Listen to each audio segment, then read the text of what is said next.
নমস্কার, Indian news TV channel থেকে আজকের বিশেষ সংবাদ। 7 জন ক্র্যাক করলেন ইউপিএসসি, দেখুন কার কত র্যাঙ্ক হলো। বড়সড় পরিবর্তন আসছে উচ্চ মাধ্যমিকের প্রশ্নপত্রে, নয় আপডেট সংসদের। স্বাধীনতার পরই প্রথম ভোটের আগে 4,650 কোটি বাজেয়াপ্ত কমিশনের কার্ড থেকে। আজ রামনবমীর সমাবেশে নজর রাখতে 5,000 পুলিশ ড্রোন। অতি বেগুনি রশ্মি নিরোধক নীল সাদা রঙের নবরূপে টালা ট্যাঙ্ক, জল থাকবে বিশুদ্ধ। এখন আসছি বিস্তারিত খবরে। 7 জন ক্র্যাক করলেন ইউপিএসসি, দেখুন কার কত র্যাঙ্ক হলো। মমতা বন্দ্যোপাধ্যায় সরকারের Satyendranath Tagore civil service study সেন্টারে পড়াশুনো করে 7 জন পড়ুয়া সাফল্য পেলেন সিভিল সার্ভিস পরীক্ষায়। জানা গেছে, এই 7 জন পড়ুয়া 2023 সালের সিভিল সার্ভিস পরীক্ষায় উত্তীর্ণ হয়েছেন বাংলার এই স্টাডি সেন্টারে পড়াশুনো করে।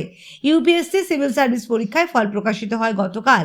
ইউপিএসসি পরীক্ষায় উত্তীর্ণ হওয়া 7 জনের নাম হলো অঙ্কিত আগরওয়াল, ব্রততী দত্ত, গৌতম ঠাকুরি, অনুষ্কা সরকার, রিমিতা সাহা, পারমিতা মালাকার এবং মোহাম্মদ বুরহান জামান।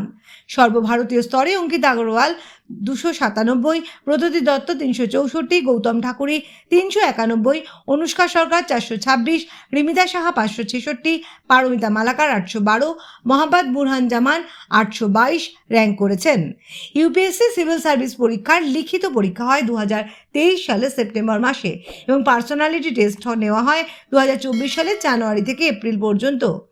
ইন্ডিয়ান অ্যাডমিনিস্ট্রেটিভ সার্ভিস বা IAS, Indian police service IPS, Indian foreign service IFS, central services group এ এবং সেন্ট্রাল সার্ভিসেস গ্রুপ বি পদে নিয়োগের জন্য সুপারিশ করা হয়েছে 1016 জন প্রার্থীর নাম।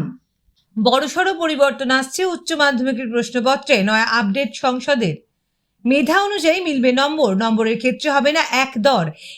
এইভাবে উচ্চ মাধ্যমিক শিক্ষা সংসদ সাজাতে চলেছে প্রশ্নপত্র। মঙ্গলবার উচ্চ মাধ্যমিক শিক্ষা সংসদের সভাপতি চিরঞ্জীব ভট্টাচার্য বলেন, মেধাকে গুরুত্ব দেওয়া হচ্ছে প্রশ্নপত্র তৈরির সময়। তার সাথে খেয়াল রাখা হচ্ছে সাধারণ মেধার পড়ুয়াদের কথাও। নম্বরের ক্ষেত্রে যাতে ছেলে খেলা না করা হয় সেই দিকটাই নজর রাখছে সংসদ। আবার পরীক্ষার্থীদের ফল যাতে খুব খারাপ না হয় সংসদ মাথায় রাখছে সেই দিকটিও। এবার 50% প্রশ্ন নম্বর মাধ্যমিকের হবে সহজ, সামান্য জটিল প্রশ্ন থাকবে 30%, উচ্চ মেধার প্রশ্ন থাকবে 20%। সেক্ষেত্রে উচ্চ মাধ্যমিক শিক্ষা সংসদ ব্যবহার করেছে অ্যাচিভার্স শব্দটি। জানানো হয়েছে 20% প্রশ্ন তুলনামূলকভাবে একটু কঠিন হবে। পড়ুয়াদের বিষয়ভিত্তিক জ্ঞানের পাশাপাশি যুক্তি ও বিশ্লেষণাত্মক ক্ষমতা যাচাই করার জন্য এই প্রশ্নগুলি সহায়ক হবে। 2024-25 শিক্ষাবর্ষ থেকে সেমিস্টার পদ্ধতি চালু হচ্ছে একাদশ শ্রেণীতে। একাদশ ও দ্বাদশ শ্রেণীতে 2টি করে সেমিস্টার থাকবে। এমসিকিউ ভিত্তিক প্রশ্ন থাকবে প্রথম সেমিস্টারে। পরীক্ষার্থীদের এই প্রশ্নগুলির উত্তর দিতে হবে ওএমআর শিটে চিহ্নিত করে। সংসদ সভাপতি জানান, মাল্টিপল চয়েস বলতে সাধারণত আমরা বুঝি একটা প্রশ্ন থাকবে আর তার উত্তর দেওয়ার জন্য 4টে অপশন থাকবে, কিন্তু অবজেক্টিভ টাইপ প্রশ্ন বলতে অনেক ধরনের হয়। যেমন শূন্যস্থান পূরণ করতে বলা হয়, দেওয়া হয় বিকল্প উত্তর, সেগুলির মধ্যে কোনটি শূন্যস্থান পূরণের সঠিক উত্তর তা বেছে নিতে হয় পরীক্ষার্থীকে। স্বাধীনতার পরে প্রথম ভোটের আগে 4,650 কোটি বাজেয়াপ্ত কমিশনের কার্ড থেকে। সামনে লোকসভা ভোট, বিভিন্ন দল তাদের প্রচার পর্ব শুরু করেছে। এদিকে নির্বাচন কমিশনও তাদের কাজ শুরু করে দিয়েছে। আসন্ন লোকসভা ভোটের আগে এ পর্যন্ত সব মিলিয়ে মোট 4,650 কোটি টাকার সম্পত্তি বাজেয়াপ্ত করেছে নির্বাচন কমিশন। বিগত 75 বছরের সমস্ত নির্বাচন মিলিয়ে এটাই সর্বোচ্চ বাজেয়াপ্ত হওয়া সম্পত্তি। সব রেকর্ড ভেঙে দিয়েছে 2024 লোকসভা নির্বাচন। উল্লেখ্য যে গত 2019 সালেও রেকর্ড পরিমাণ সম্পত্তি বাজেয়াপ্ত হয়। সেবারও আগের সমস্ত রেকর্ড ভেঙে যায়, কিন্তু এবারে নির্বাচনের 4 দিন আগেই সেই রেকর্ড পেরিয়ে যায়।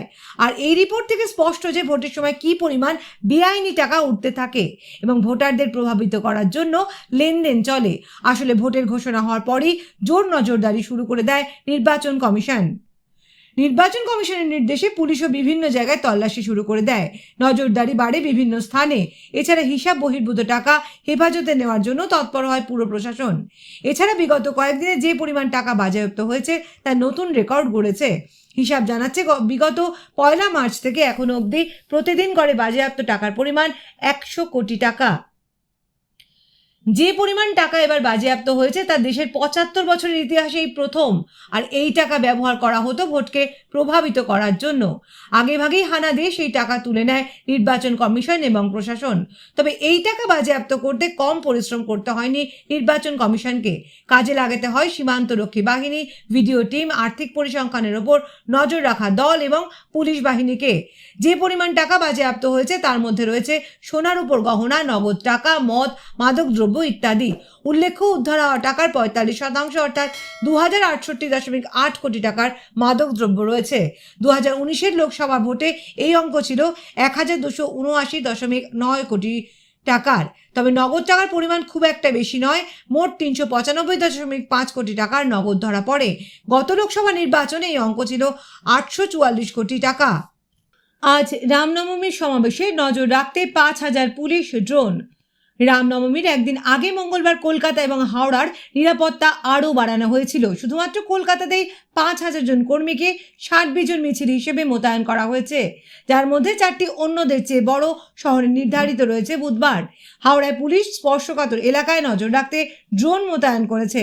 গত বছরের তুলনায় এই সংখ্যা কিছুটা বেশি বলে জানিয়েছেন লালবাজারের এক আধিকারিক। অতিবেগুনি রশ্মি নিরোধক নীল সাদা রঙের নবরূপে টালা ট্যাঙ্ক, জলও থাকবে বিশুদ্ধ।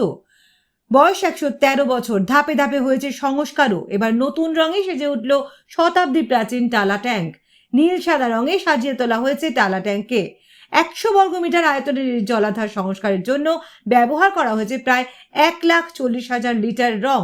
সবচেয়ে বড় কথা, বাজার চলতি রং নয়, বিশেষ এক ধরনের রং ব্যবহার হয়েছে টালায়। রাজ্য সরকারের বিভিন্ন ভবন ও রাস্তাঘাট, শহর কলকাতা থেকে বিভিন্ন জেলা বাংলার দিকে দিকে চোখ ঘোরালেই নজর আসবে নীল সাদা রং। এবার সেই তালিকায় নয় এক সংযোজন, বদলে গেল কলকাতার শতাব্দী প্রাচীন টালা ট্যাঙ্কের রঙও। এতদিনের রং বদলে এবার নীল সাদায় সেজে উঠল টালা ট্যাঙ্ক। ১১৩ বছর বয়সে এসে বদলে গেল বিশ্বের অন্যতম বড় এই জলাধারের বাইরের দেয়ালের রং। উত্তর কলকাতার পাতিপুকুর থেকে কলকাতা স্টেশন ঢোকার মুখে বাঁদিকে তাকালেই চোখে পড়ে বিশাল আকারের এই জলাধার। তবে নতুন রঙে সেজে ওঠার পর দূর থেকে টালা ট্যাঙ্কে দেখে যে কারো মনে হতে পারে হয়তো সেটি কোনো উড়ালপুল বা বড় রাস্তার ডিভাইডার। তবে কাছে গেলে অবশ্য ভুল ভাঙবে, বোঝা যাবে ওই নীল সাদা রং আসলে করা হয়েছে টালা ট্যাঙ্কে। নীল সাদা রঙে বরফি সাইজের নকশায় সম্পূর্ণ ভোল বদলে গিয়েছে টালা ট্যাঙ্কের। স্থানীয় সংবাদ এখনের মতো এখানেই শেষ করছি। নমস্কার।